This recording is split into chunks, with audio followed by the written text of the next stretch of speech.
So let me just explain what's going on. I'm supposed to consult with you today because this is the beginning of the year.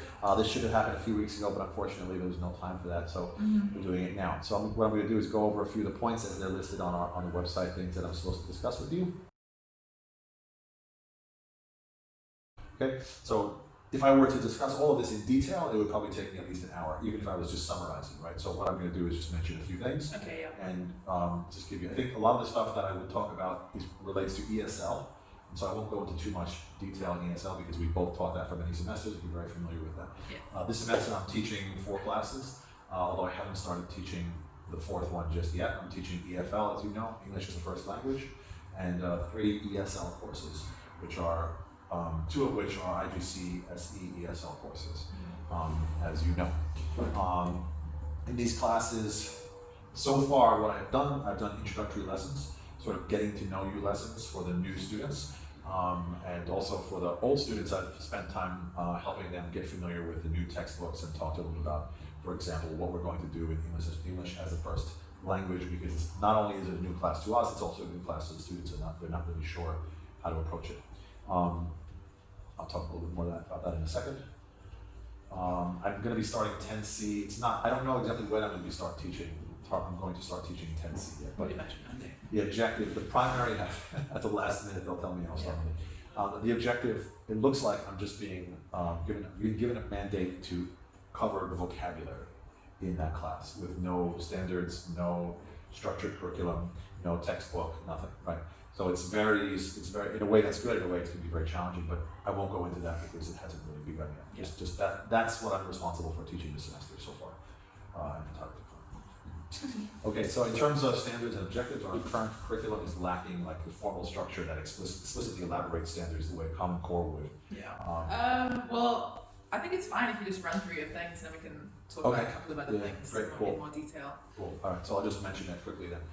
So we have a detailed list of sort of success criteria and skills from the IGCSE ESL, but as we both know, in fact, the skills that you are supposed to teach, the skills are perhaps more useful, but the success criteria are not exactly the same as what you have on the exam, in fact. So I'm not going to spend as much time looking at those assessment objectives. I'll spend more of my time focusing on the objectives as they are addressed in the marking schemes. And I'll approach it from that perspective. Okay, so in fact, the structure of, because they're all Cambridge, the structure of the ESL and EFL courses and exams are very similar. So both of them include assessment objectives, which are pretty detailed. I just mentioned a couple of them. So I'll mention EFL because that's new to us and we are both very familiar with ESL. So for the EFL assessment objectives are broken into 3 categories, much like ESL: reading, writing, and speaking and listening. Speaking and listening is grouped as one category. I won't go through all of them. I'll just give you an example from one. For example, from each. For example, the reading section is the first assessment objective is demonstrate understanding of explicit meanings. Right? And then of course there's other things like analyze, understand implicit meanings, and all that kind of stuff. Right? So these assessment objectives for the EFL or ESL course, like how do they differ between the standards that Teach Now have given you? The Teach Now standards are not really associated with the content that I'm teaching. Teach Now standards, I'll tell you in a moment, there's 10 of them. They're actually addressing the way, the pedagogy that I use, and whether or not I'm, for example, creating a positive classroom environment, differentiating effectively, things like that. So it's more about my teaching practice than actual content of the courses. Okay. Teaching EFL, as you know, the first few classes were introductory, but now we've just jumped into the content really. And so I'm doing Unit 2, which is the first writing unit, and we are looking at 3 objectives within that unit. The first one is to understand the effective writing style choices. And for them, that's a challenge because they've never really looked at style very closely because, as you know, they skipped ESL last year. So this is something that's a little bit new to them. They're all very smart, I'm sure they'll grasp it very quickly. And so we are looking at different styles of writing. They can also produce different types of texts, and that's the second part, make comparisons between different types of texts. So we've already started introducing different genres. We're going to be, even though it's a writing section, there's tons of reading, and we're going to be reading through the different examples of different types of writing, and then they're going to produce, in various activities, they're going to produce different types of different styles of text, right? And so there's some funny activities like this genre swapping, sort of, which is a new thing. I've never seen that in an ESL.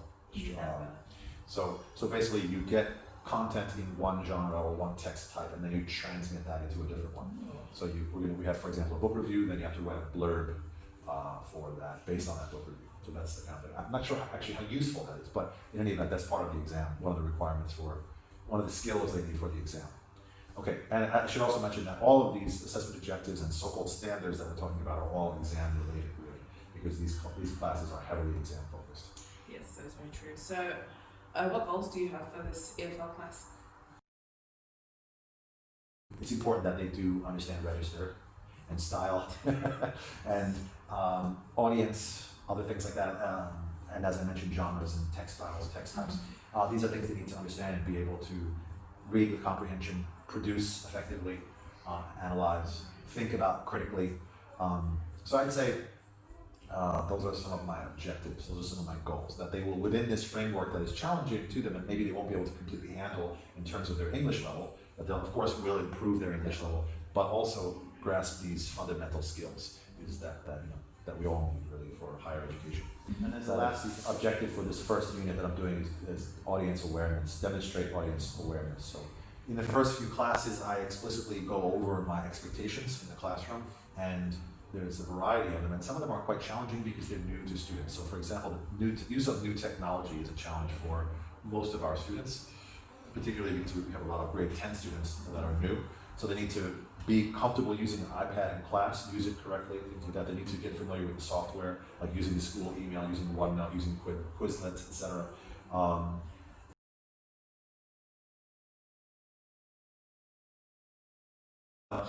Just the last thing, and then if you have any questions, is we should go over the Teach Now standards. Just so this is something I guess you should be familiar with because you probably should be assessing my ability to handle these standards. And I'll send you the rubric later if the school doesn't. First standard is learner development, pardon me. And I'm not going to read these whole standards because they're quite long. I'll just summarize them. Essentially, the standard is that